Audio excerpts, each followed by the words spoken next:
I am live. This is your boy Internal Sadist, and this video is going to be about manipulation. This one's going to be about manipulation. So, yeah, sit back and put on your seatbelts for this one, lovely gentlemen. This lovely thing, gentlemen. The thing about manipulation is women use it. Women are specialize in it for all intents purposes because that's their mode of operation. That's their thing. That's what they do. That's their niche. The problem with it is that men are so behind the curve in it that they'll never catch up to women and the manipulation. On top of that, if you look at the word manipulation, so obviously, man, they're manipulating man with a handful of shit, basically, or a bunch of different things, in a bunch of different various ways, and a bunch of different things they're using to manipulate men. Because at the end of the day, it's manipulation. It's not woman manipulation. So think about that.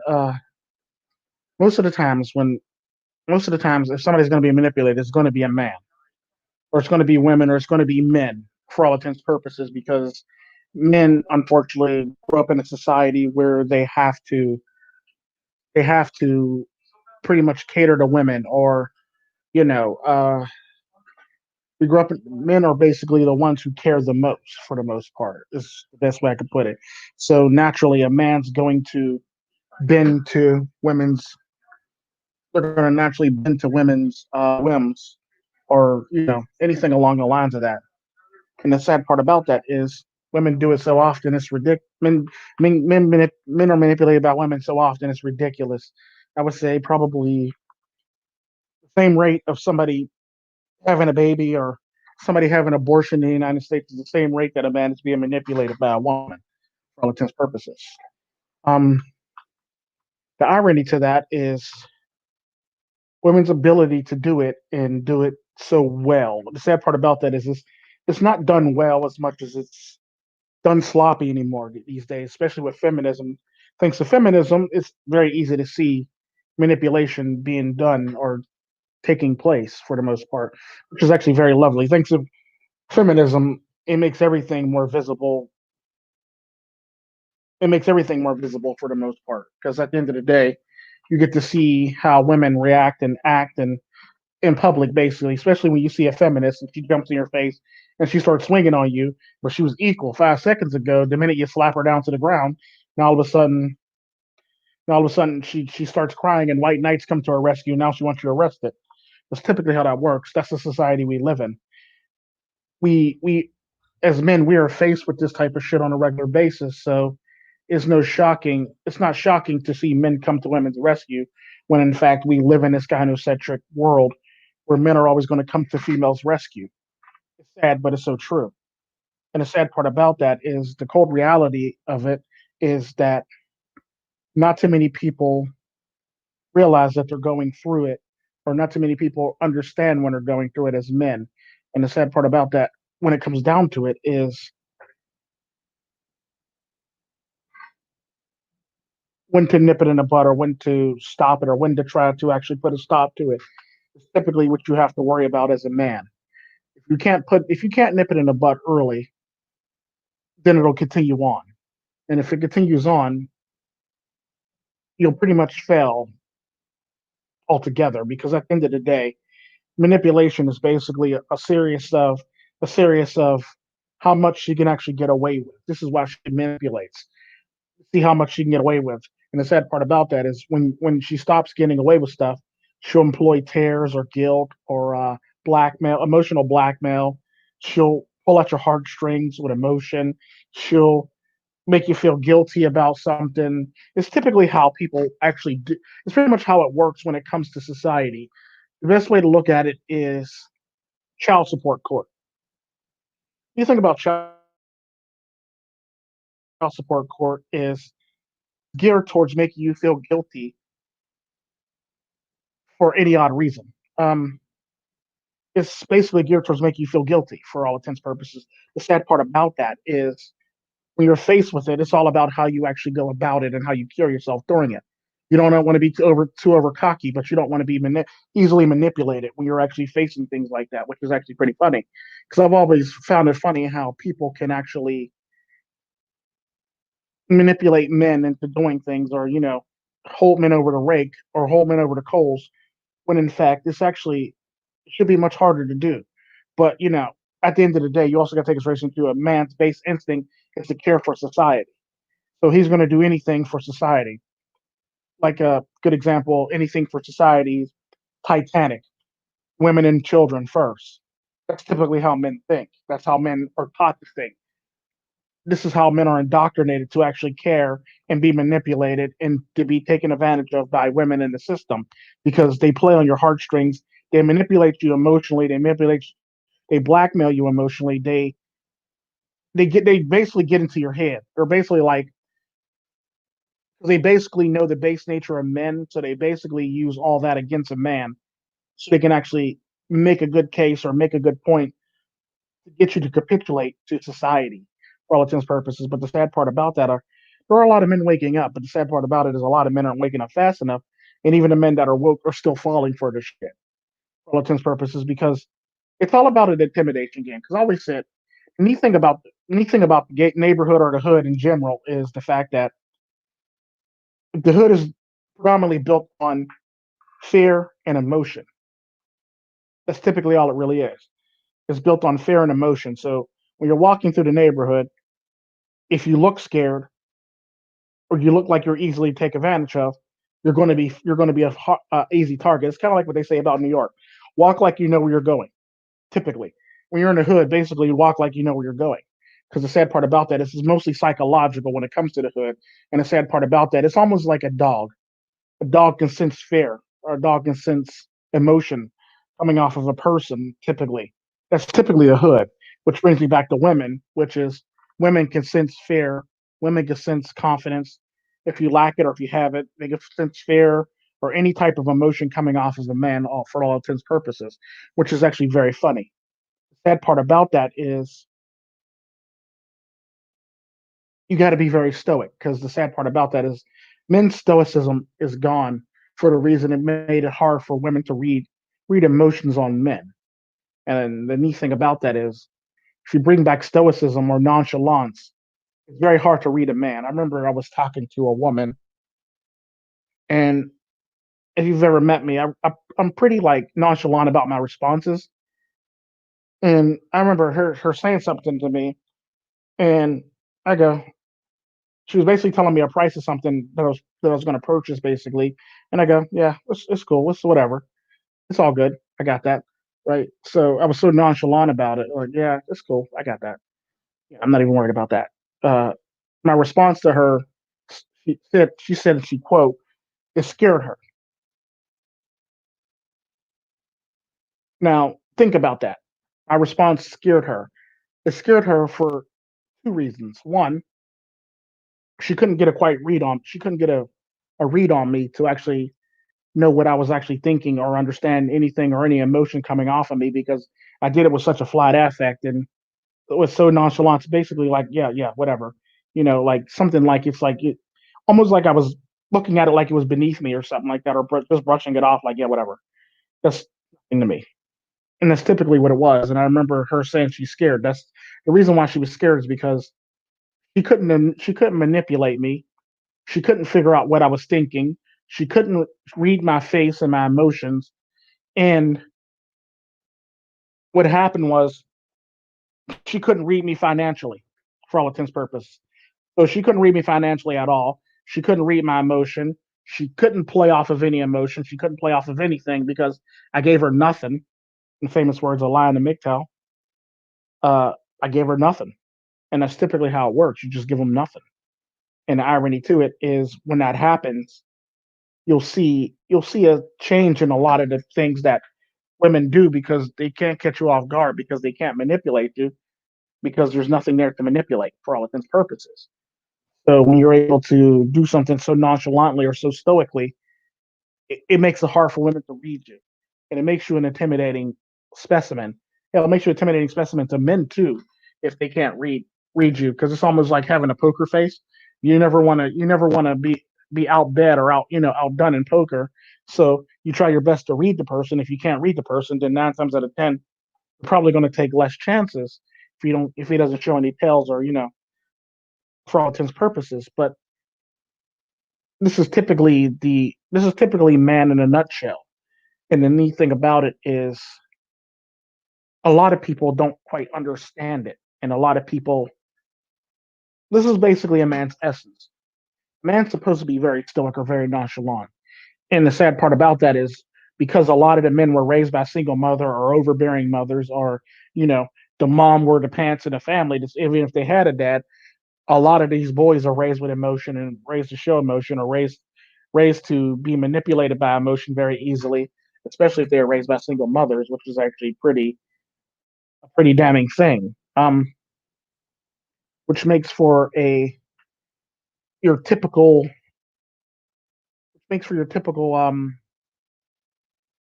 males of today, the soy boys, the cucks, the simps, the people who think they're alphas when they're really not, the fake betas, they're just most of the men are just an emotional wreck, so they can't hide emotion. They are not good at showing being nonchalant, and they suck at you know other things. For all intents and purposes, and it sucks. But the sad part about that is women don't really have the women have all the power in society, and the sad part about that, the greatest lie is women saying that they have no power when in fact they have all the power. And the sad part about that is everybody believes them. Best lie ever told. Women have no power. Sad part about that, even during chivalry and the whole entire, what's the name of that? Uh, even during the patriarchal thing, women always had all the power. Like a good example of that is we didn't send women to war because women were needed more than men at home, because you can stand to lose a few men, but you can't stand to lose a lot of women. It's typically how that works. So women always had power for that reason, because the government's more likely to protect women than they are to protect men. For that reason, men are put in the front lines or used as cannon fodder, whereas women are used as valuable utilities for the most part, for making new slaves for your government, for all intents and purposes, because that's pretty much what you're doing. If you live in a first world country, you're just making slaves for your government. That's typically how that works. And the sad part about that, all the people who come from a third world country to a first world country, you're doing nothing more than participating in slavery and becoming slaves to that new government that you just became a part of. The neat thing about it is in third world countries, this is not as prevalent as it is in first world countries. And that's typically how that works. The sad part about that is people are so caught up in the amenities and the trappings of wealth and opulence for the most part, and they tend to want to jump the fence, or make the journey to actually come to countries like this for all intents and purposes. But the sad part about that is they think they're coming for a better life, but they're mainly coming to be slaves. That's typically how that works. Um, that's pretty much the irony. You're basically being going to be when you get here, you're going to be manipulated by your women and by other women and by the women in society. You're going to be told that you're homophobic, or you're racist, or you're um, transphobic, or whatever the hell phobic that they got going on, whatever's in style this month. Uh, Muslim phobic or Arab phobic, or stuff like that. Typically, people who actually say you are all these things typically are all those things for all intents and purposes. It's nothing more than a big projection of their actual feelings on how they feel about that group of people. Because at the end of the day, what a lot of men fail to realize is they'll sit up here and call, especially for white men, they'll sit up here and call you racist. But what a lot of men fail to do is ask them, well, fine, if I'm racist, would you date a black man? And the answer is probably no. The answer is unequivocally no for all intents and purposes, because at the end of the day, she'll try to say, then you can actually flip it on her and say, well, you're racist then. You're racist. And that's typically how that works. She'll say, no, well, it's different. It's not different. If I gotta be racist because I said one thing about Black Lives Matter, or if I said one thing about something, then you're obviously racist because you're not willing to date that group of people. It's typically how like a lot of Asians, how a lot of Asians jokingly say about their clothing. It'd be one thing if you wore the clothing and you were willing to date an Asian guy for all intents and purposes.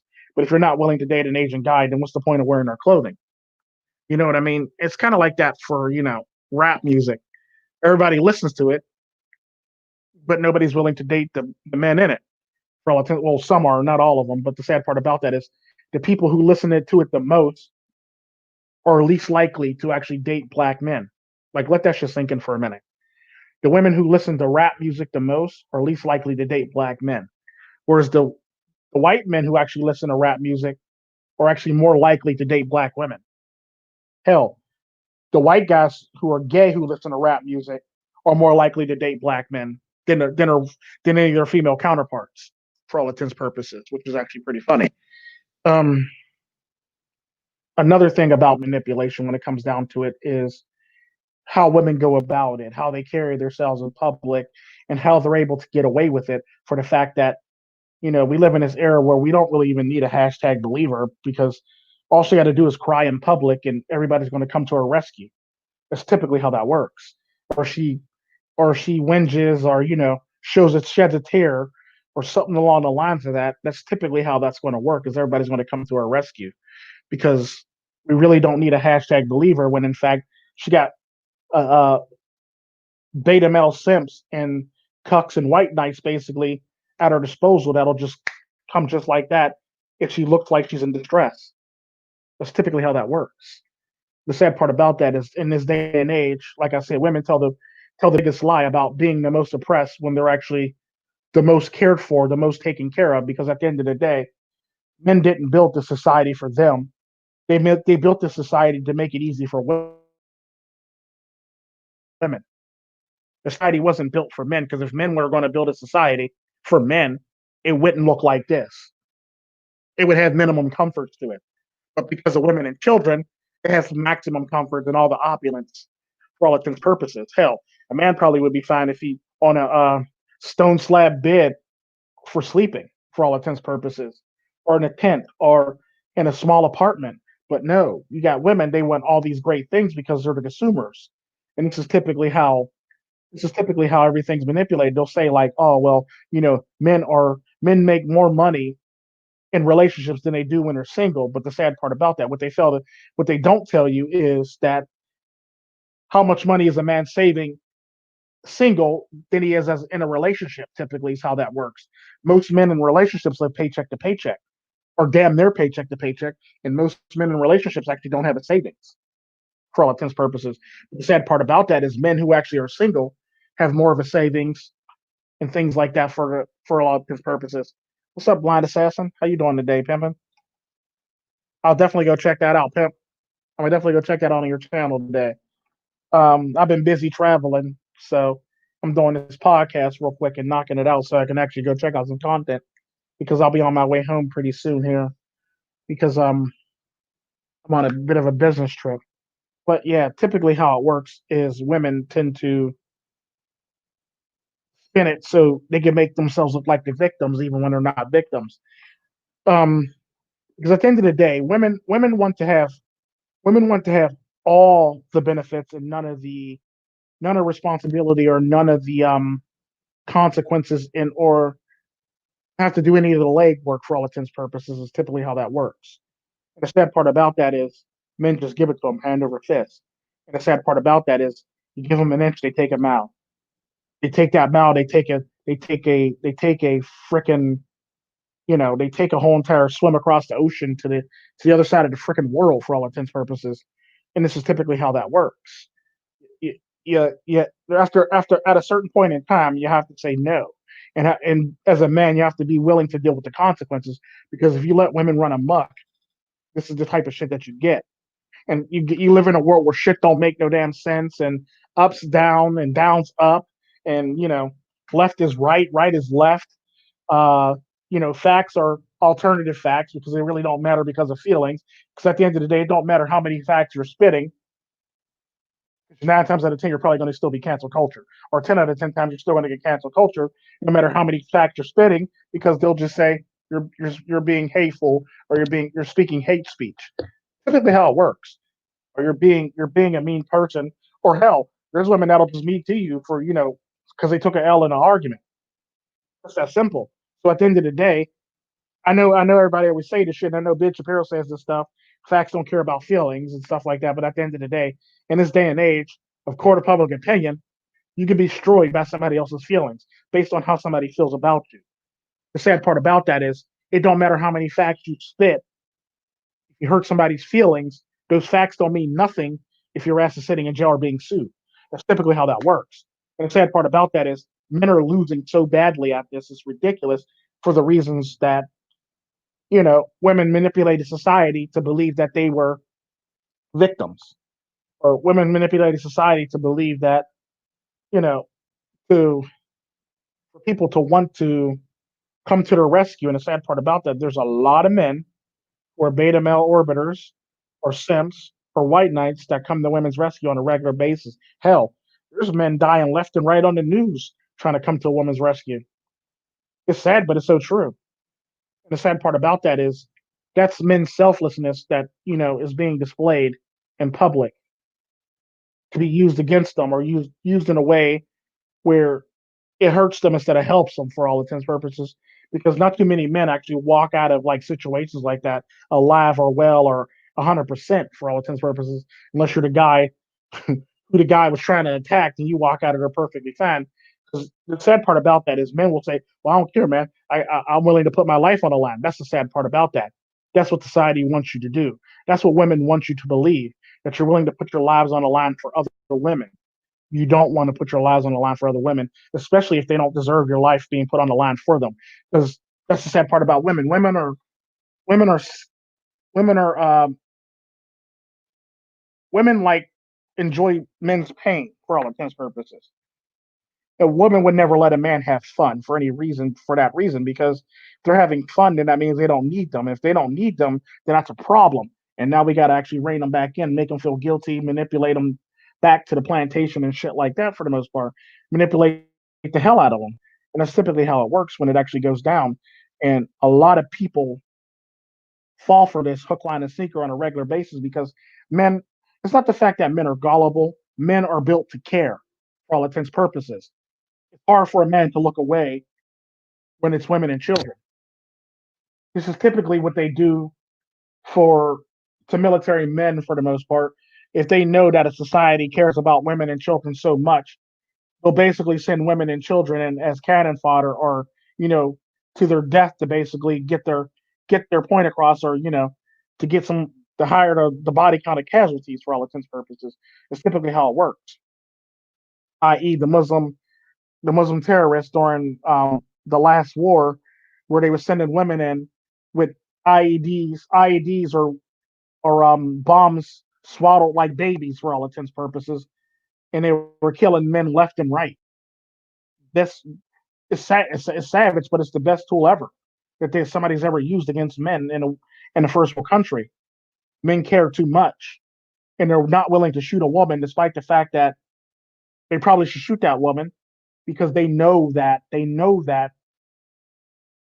the sad part about that, our enemies know that we're willing to save a woman and lose our lives doing it. Because, like I was saying, that one Steve Harvey show had like the top 5 things survey the top 5 things men are willing to do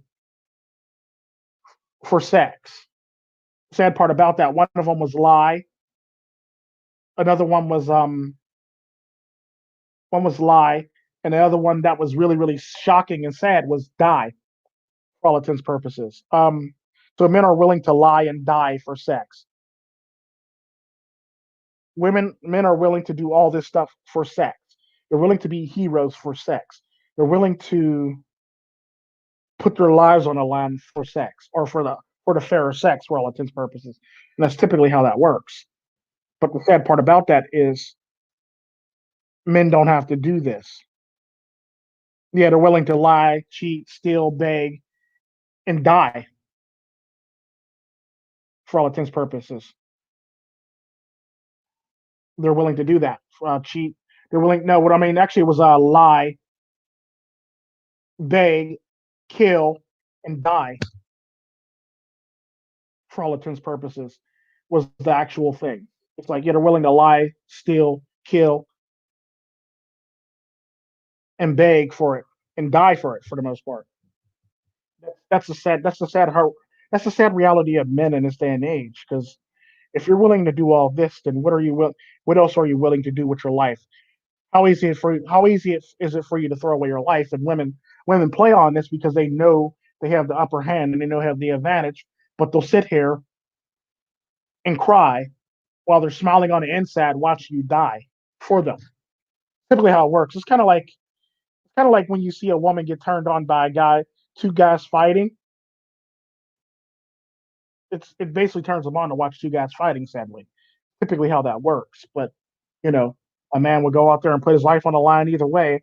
You win or lose. And the sad part about that is, if she doesn't really like you, and if you win, she'll probably beat you up, and then give her man upper hand to beat your ass for the most part. It's typically how it works, and it's sad, but it's so true. And it's the cold hard reality of the day. Women aren't willing to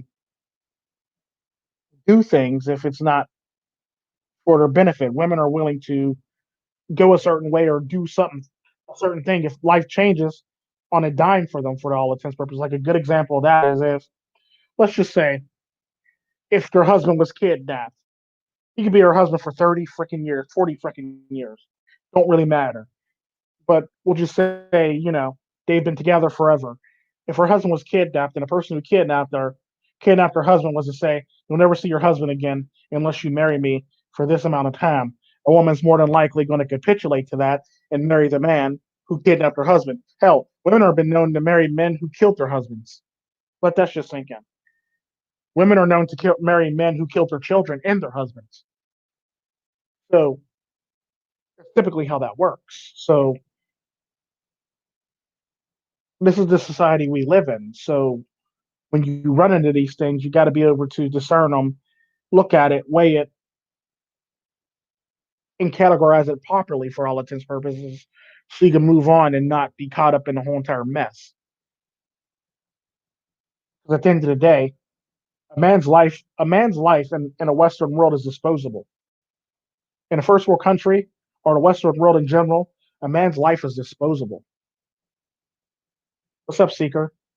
So women know this, and women know that the government will send men to their deaths on a regular basis. Hell, this is why you always see women who date men in the military who are going out and cheating, or women who are in the military who are married go out and cheat because they know they'll benefit either way on the other side.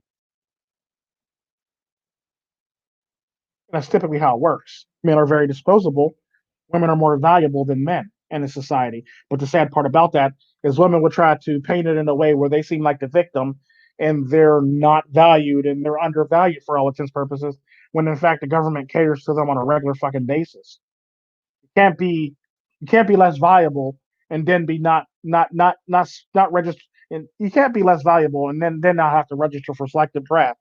That actually lets you know who's more valuable in that country, the men or the women. And usually, if there's going to be somebody in a selected draft, the men are going to be in selected draft and the women are out to stay home, which makes them more valuable because they're not going to send a woman to war. Hell, women still don't have to go on the front line till this day, even though they pass a law for that shit. Like, let that shit sink in. That's typically how it works. What's up, Americus? And what's up, Seeker? And what's up, Blind Assassin? But yeah, typically that's how that stuff works. Women tend to get themselves into messes, and it's a man's job to clean it up. That's typically what a man does. A woman fucks up shit, a man fixes the shit. But the sad part about that, being in a relationship with a woman, you'll find out very quickly that she doesn't want things fixed. She just wants somebody to listen. The problem with that is that's just a waste of your damn time. No point of listening to that if you got things to do. Because I've always said, as a man, I don't really care what's going on. All I want to know is what I need to do to fix this shit. I don't give a damn about Barbara. I don't give a damn about Sue. I don't give a damn about your coworker. I don't give a damn about any of that shit. The question is, how can I fix this shit? And that's typically how men think in a nutshell. So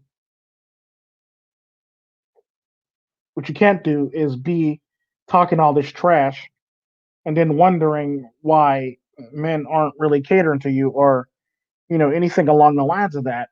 And I don't need a man turns into you turn into a cat lady, or you end up as a single mother for all intents and purposes, because 10 out of 10 times you probably got pumped and dumped, and that's typically how your lifestyle is going to be for the rest of your life.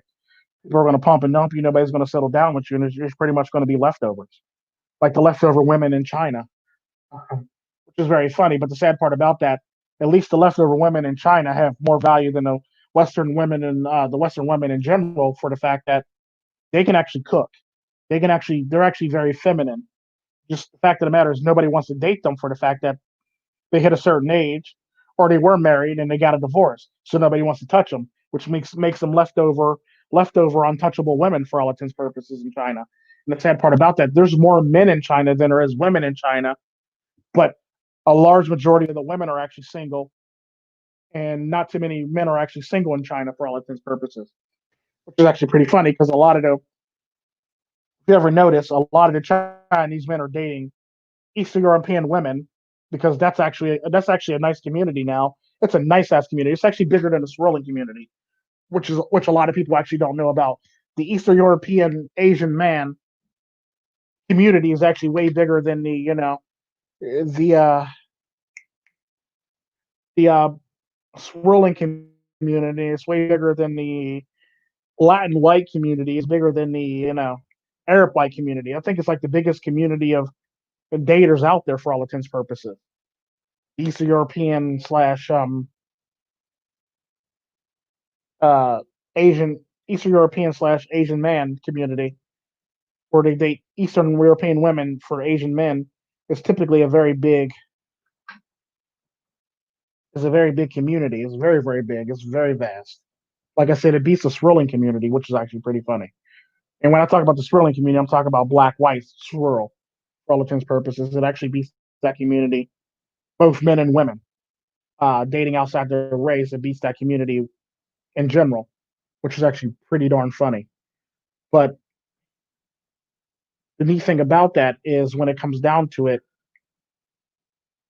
women women seem to believe that they're more valuable. The sad part about that, we live in a society now where women's ego is inflated to the point where, like, they believe that they're more valuable than what they really are. Like, you have a shelf life. Everybody has a shelf life. Just like men have a shelf life for how long they could do physical activity, women have a shelf life for how long they can actually have children for all intents and purposes healthily. Sad part about that, if we didn't have the modern healthcare, there would be a lot of dead women giving birth in this day and age, which is actually pretty funny once you think about it. Because at the end of the day, if we didn't have the healthcare that we have now, or if the healthcare was to take a crippling blow somehow, some way, there would be a lot of dead women giving birth after 30. Like, think about that shit. Like, really think about that. But we have to push this narrative, and we have to keep the dream going, so women can feel as though that they're very important. At the end of the day, it's called manipulation for a reason. It's men that they're manipulating. Manipulation. Manipulation. They're pretty much manipulating men.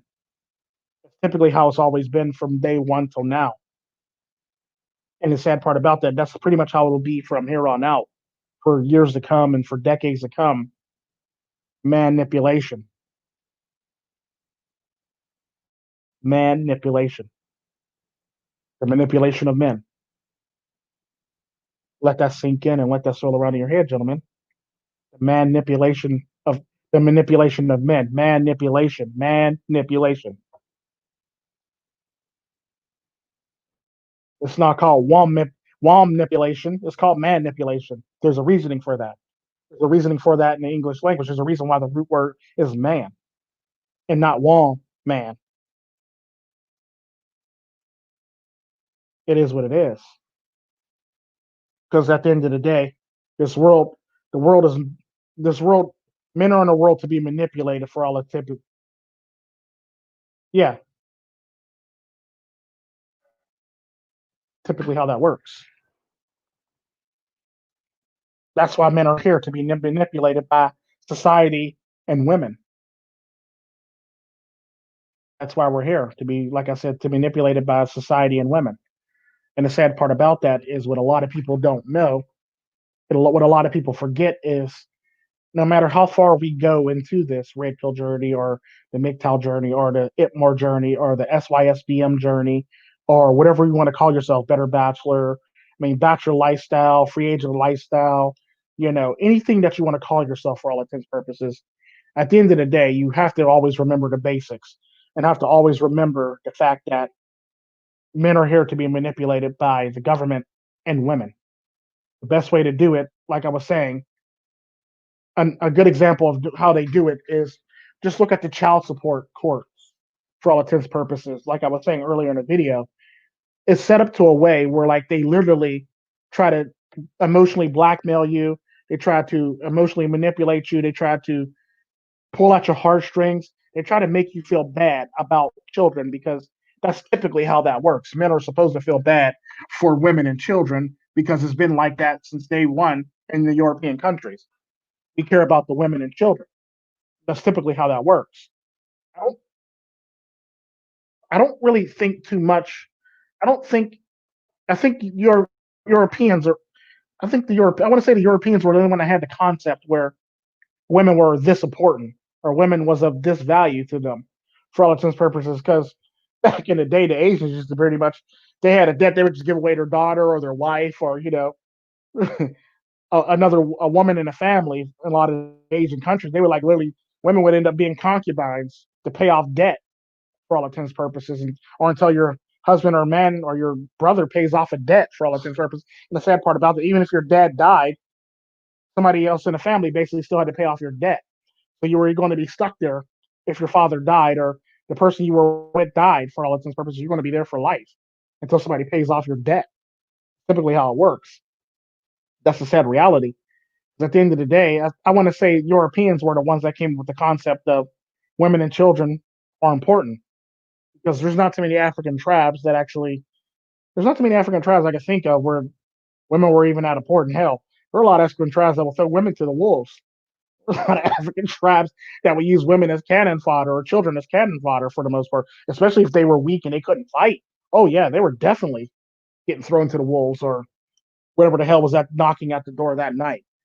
And it's typically how it works. But like I'm willing to go as far as to say that the whole entire women and children is a European concept for the fact that chivalry actually came from the European culture for all intents and purposes as well. So in a way,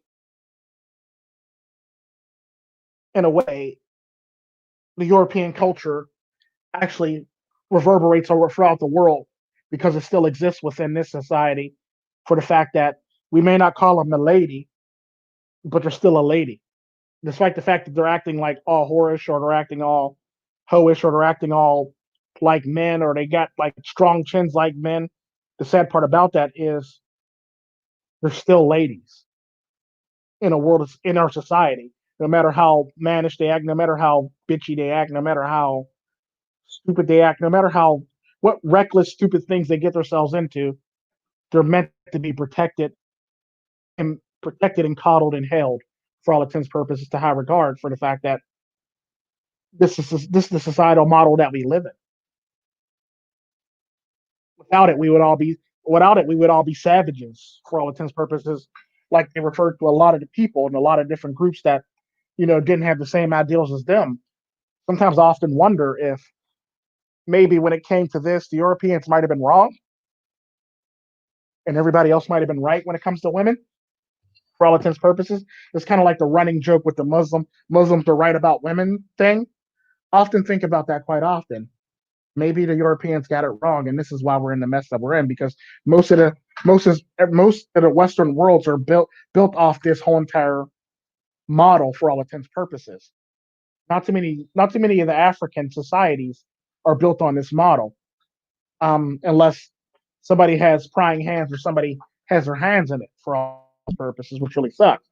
But at the end of the day, you got to think of it like this: like, what are we losing? What are we gaining? Was it right to do this, or was it wrong to even remotely let this be? And the Native American Society was a good example of that because they were a matriarchy for the fact that women got to vote for men vote for the next leader. And the sad part about that is a lot of the leaders that actually got into power in the Native American community got into power because they look hot or they were attractive or they were very muscular. Typical shit like that for all intents and purposes. So all of the like leaders, chiefs, and lead warriors and stuff like that got into power based on not the fact that they were the smartest people in the world or not because they were the strongest, basically because they looked sexy or they looked nice for all intents and purposes. This is why the Native American community fell so hard and so far so fast. But you also got to take back and look at in consideration also that back in the day before all this stuff jumping off with the whole entire Native American communities, a lot of white women were actually running to the Native American communities. So, in all technicality, feminism actually started way back when white women were running to the Indian communities to actually be amongst the Indian communities because they got more rights, they got to vote and shit like that, and they got to do a lot of shit that typically they didn't really get to do in the New World for all intents and purposes, unless they owned a lot of land or unless they were landowner and things along the lines of that. That was the only way that women were actually voting, which actually is pretty funny because women were actually allowed to vote if they owned things. And there was a lot of women back in the day who actually owned things that were actually voting for all intents and purposes. So this whole entire notion that women were never able allowed to vote is false also. That women were able to vote. What's up, MGTOW life? Which brings me back to how women pretty much pulled the wool over everybody's eyes and made people believe that they were victims in this modern age. Despite the fact that throughout the many years, throughout the many things, if a woman earned it, she would always have the right to actually participate in it. And the sad part about that, there's things, there's things. I actually agree with you. I actually agree with you because I actually often think about that sometimes. Was the whole entire chivalry thing and you know, women women important thing good for the fact that this is how we ended up. There's a lot of societies where they'll like throw women to the wolves or children to the wolves, especially if they're weak. Hell, Sparta was one of them. But there was if you couldn't be if you couldn't be a Zulu warrior, if you're a boy, you literally got thrown to the wolves. You got sacrificed too, or you had to prove yourself extra for all intents and purposes in the Zulu nation to actually so you could actually still be considered or be alive in the Zulu nation for all intents and purposes because most of them were most people pretty much were thrown to the wolves in the Zulu nation, like kind of like how they threw babies that looked weak or had deformities off of a cliff or down a well in Sparta. Typically, there's a lot of societies that actually practice that outside of the outside of Sparta for all intents and purposes. So, like I said, I often wonder if the whole entire chivalry and protect the women thing was actually a good idea or a bad idea. Because at the end of the day, like you said, we've pretty much all been hoodwinked. We've all been hoodwinked. Then it goes back to the whole entire thing where we say the Muslim thing. Muslims are right about women. We may not like them. A lot of us may not like them. A lot of us may hate them. Like I don't know who does or not, but I don't. I don't hate them for it. I don't hate them at all. I mean, they do every now and again. There are a group of them that do some stupid shit and go too far. Just like Christian fundamentalists, they tend to go too far too. But at the end of the day, they're a part of society. And the sad part about that, I agree with you 100%. A society that prioritizes women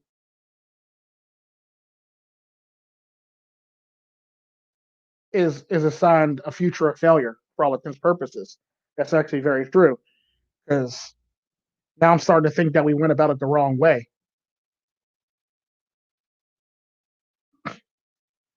That's simply what it is. Islam mostly doesn't have any effect on your life. That's the cold hard reality. Like I can't think of a time when a Muslim actually impeded on my life or bothered my life like a woman has, for all intents and purposes, or you know, a Christian has. Like the sad part about that, when we go to war with Muslims, it's like, why are we doing this again? They did what? and they did what to their own fellow men, like, okay, so what? That's not us. We don't care. That's typically how should we feel about it. Like, that's their country. Let them do their thing. I don't care. Let them run their country the same way. That's typically how it works. I don't really don't care what Muslims got going on over there. They could do what they do. It's their country. Let them do what they do. Like, I don't care. There's no point in wasting valuable male lives to go fight in another country that has nothing to do with us. Besides the price of tea in China, or the price of gas or oil in the Arab countries, for all intents and purposes. That's the only thing we have going on over there. I mean, it's like, even if we let them just up it, it's like, okay, we can pay for that shit. Like, I'm pretty sure we can take that hit for a while. We do it all the damn time in the United States, all the damn anyway. When a bunch mass people get laid off, and jobs move overseas anyway, we technically do it anyway. We take them hits all the damn time because all our manufacturing basically went overseas. So why can't we just take that hit real quick? That's typically my thoughts on it. But yeah, want everybody to ruminate on this one for a while, and I'll catch y'all in my podcast tomorrow, along with, I think, Table Flip is also tomorrow. So y'all have a blessed day. Be good. Treat yourselves. Be good to yourselves. Treat yourselves like milk. Do not spoil yourselves. Y'all have a blessed day. Be good and be blessed. No matter what religion you are, not religion you're not. Live your life to the fullest. That's all that matters. Good night, guys.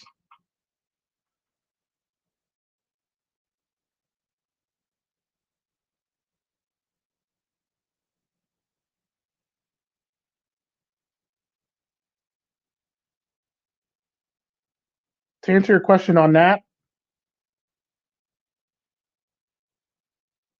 no, I actually don't trust any of those guys, to be honest with you. I actually don't trust any of those people on that list. I don't trust anybody who's an insider, or whose families been in politics for a while. I don't trust career politicians at all. Typically, is my views on it. So if they're a career politician, I typically don't trust them. But y'all be good, stay blessed, and be good to yourselves and treat yourselves. Good night, everybody.